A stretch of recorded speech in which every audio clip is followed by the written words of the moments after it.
Hi guys, welcome back to a new episode of Finance and Crypto Guide.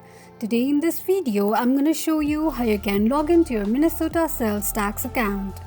Keep watching the video till the end.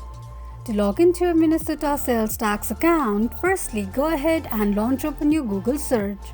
On the search box at the top, type in mndor.state.mn.os and make a search. You will end up on the login page of Minnesota sales tax account.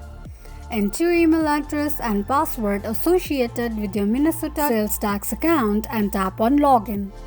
Click on an eye icon to check if you have entered your password correctly or not.